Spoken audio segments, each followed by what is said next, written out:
Just give me a moment. It's gonna take a minute before I can talk about it. Just give me a moment. Welcome to Durbania. I'm Durban, and this is my spoiler-free review for Pete's Dragon.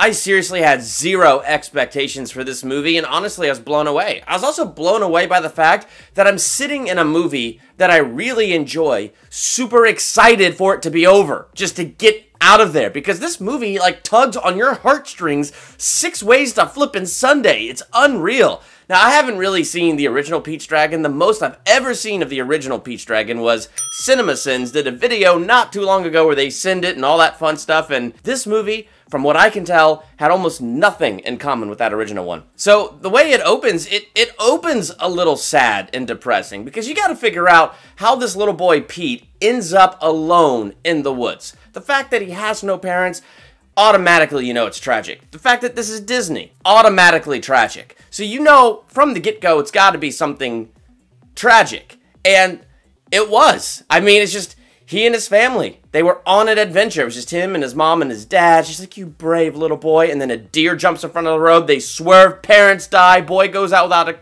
scratch. It's... oh my gosh, just give me a moment. I'll be able to talk about it. Just give me a moment. Yeah, my wife hit a deer once. Deers are not majestic, beautiful creatures. They're dumb idiots that jump out in front of cars and then just stand there and, you know, cost you a ton of money.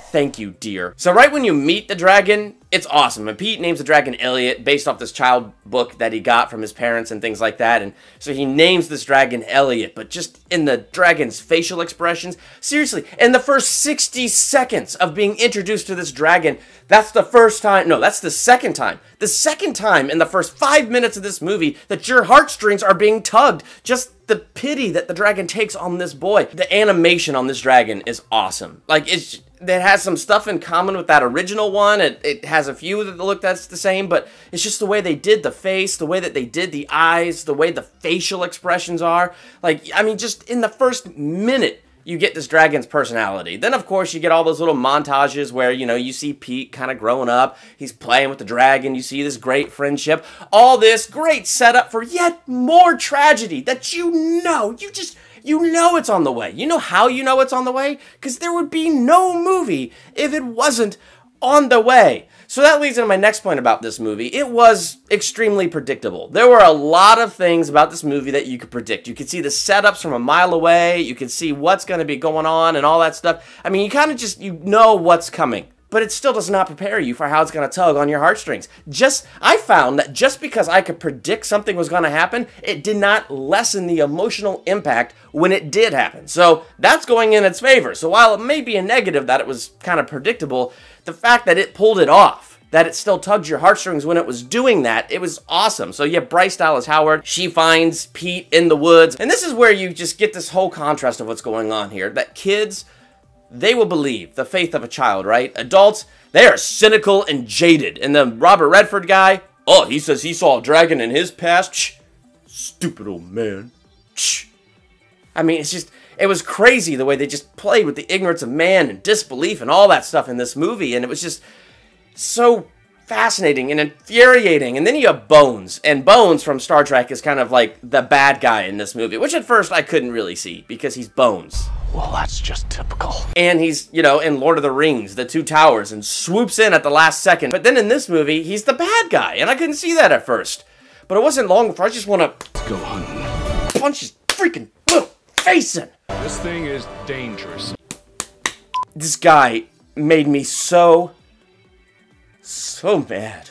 So good job, Bones, on your acting, because you made me dislike you in this movie. Anyway, it really is just quite a roller coaster. I didn't expect any of that. I didn't know what I was expecting, but it really was kind of this, it tugged on the heartstrings. It had a really good story about kind of a Jungle Bookian story where you have the boy raised in the wilderness suddenly seeing mankind and thinking, okay, maybe that's where I belong, and then the heartstrings of the dragon, and oh, but I'm gonna miss the dragon, and the dragon, oh, I'm gonna miss the boy, and all that weird tension going on. And that's really what it is, along with the jerks like Bones going in there with guns, trying to muck everything up because that's just what they do! Okay, so this movie got me fired up, which I'm just gonna tell you right there means I thought it was a really good movie. I definitely think this is a movie worth seeing in the big screen. And here's what I thought was interesting about my experience this weekend. So yesterday I see Sausage Party, and Sausage Party seemed to just put forth this message of disbelief. Don't believe anything until you have the proof right there in front of your eyes. This movie put forth the message, what, just because you can't see it with your eye, it doesn't mean it's not out there. And this movie was like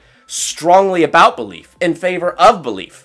So I just thought that was kind of a fascinating contrast for me this weekend, and honestly, I kind of liked the one better that was about belief. Felt like it had more heart to it. That said, I'm going to give this movie 3.5 out of 5 stars. I really did enjoy this movie. Only 3.5 out of 5 because I don't know if I could see it again. Number one, I don't want my heartstrings pulled on a second time in a row, especially this soon. I'm a little raw right here, right now.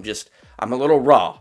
So I really truly emotionally can't go see this movie again real soon. And I don't know if I'd want to own this movie. My wife and I were talking back and forth about it as we were walking up because we truly enjoyed it. And so from that angle, we would love to own the movie. But then it's like, how often would we watch it? Because, I mean, it tugs at those heartstrings. But it is a happy movie, so don't get me wrong. It's not like you're going to walk out, life is horrible. No, you're going to walk out like happy tears, but there will still be tears.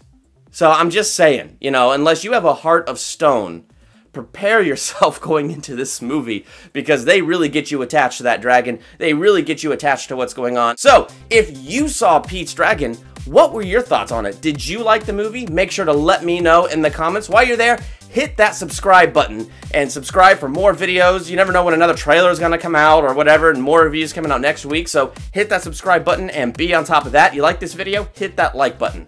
I'm Durban. Thank you so much for checking out Durbania.